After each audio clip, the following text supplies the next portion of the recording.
Hello artists, it's Thomas, and today I'm going to be going over how I have achieved my first 1,000 subscribers on YouTube, which I think is a great milestone for a small YouTube channel like myself.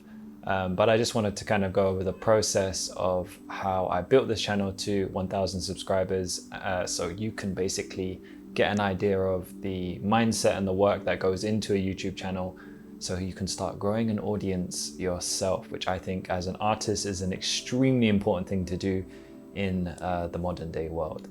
So to give a little bit of context to the beginning of this channel, I actually created this channel during my university course. I did a BA in painting, as you guys know, so a fine art course at University of the Arts London. And I created this channel as part of we were doing a work experience unit, and you could take the kind of present social media as a means of, promoting yourself online as part of the unit. So I created this channel then, and I started documenting what I was doing pre-degree show. And I also wanted to kind of document the paintings I was doing for my degree show. But back then I was inspired by channels such as Casey Neistat. Kind of vlogging had really kicked off. And obviously Casey Neistat was one of those vloggers who was just at the top. And I like this kind of idea of mixing filmmaking with the vlogging style as a kind of documentation of your life. But after making, a couple videos, it wasn't something that suited my personality. It wasn't something I was used to. I wasn't unfamiliar with making videos because I had kind of done it before as a kind of fun thing to do just on the side, to record kind of like gaming and stuff. I did this when I was a kind of younger teenager.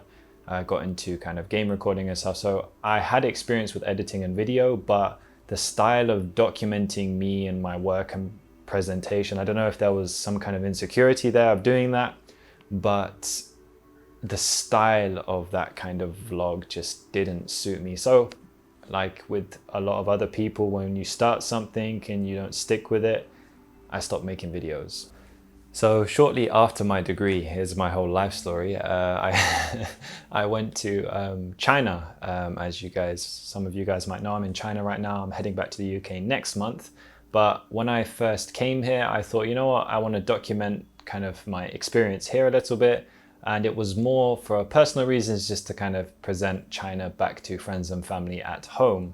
Now, once again, I tried that kind of Casey Neistat format where I'm filming myself in public or just doing my daily activities. And I feel like that kind of style, unless you really like doing it, it just gets in the way of everything. And I'm someone who feels quite awkward to point a camera at themselves all the time. I kind of like this formal, maybe not formal format, but just setting something up, having a plan and doing the plan and having it kind of, be presented in a certain way. This kind of thing is more of my style, which I discovered later on.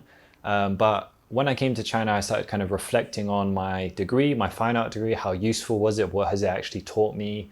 What questions would I have as a student beforehand that, I would have loved to have kind of had those questions answered. So I did a super long video, which I'm sure many of you found my channel through, which was thinking of doing a fine art degree advice for students, which actually started picking up views. And when it did start picking up views and people kind of started commenting on it, saying how helpful it was and DMing me on Instagram, asking me further questions, I realized that there was kind of a demand for this kind of information. So then I also did the video 5 tips for fine art students or people thinking about doing a fine art degree, something along those lines. And that popped off even more. So I was like, oh, wow, okay, I've just made 2 YouTube videos pretty much out of nowhere. So then I kept I thought about that. And then I thought, okay, you know what? I can think about stuff. I can reflect on stuff. I'm pretty good at communicating certain ideas and points across. So let me just empty my mind onto my YouTube channel, see what people are asking, interact with people. The amount of people I've DM'd on Instagram or have DM'd me and I've kind of responded to them. Most of my ideas on this channel and the things I address are all from you guys. So like once you start to provide something which is valuable to people and they have further questions or more information, you can think about that and then respond even more. So content. Just as a side note, I think it was these 2 videos mainly that got attention to my channel, which has probably, these two videos have probably been the main reason for me consistently kind of slowly growing subscribers, sometimes like 5, 10 a day, something like that. And then obviously it builds up over time. Comment below if you found my channel through either of those videos. Now, something quite interesting happened. When I moved into this apartment here, moved away from my working place that I was before, I actually had just been rejected by the Royal College of Art, the RCA, and I had a bit of a frustrating experience when it came to kind of communication with them and the portfolio and kind of understanding what they wanted submitted. So I kind of just documented that. And that video kicked off. I think it's around 4,000 views now. It's become a bit of a meme because of being rejected by an art school. People are suspicious that I am looking to invade Poland. First of all, I'm not looking to invade any countries. And second of all, I'm applying again this year. So maybe this year will be the moment I snap and try to, yeah, no, I'm not going to invade any countries still. So that was something quite unexpected. I wasn't expecting an RCA rejection video to pick up as much momentum as it has. And obviously I'm still in a very kind of small scale. I mean, a few thousand views, 10,000, whatever it is still a tiny amount, tiny amount compared to so much of what is on YouTube.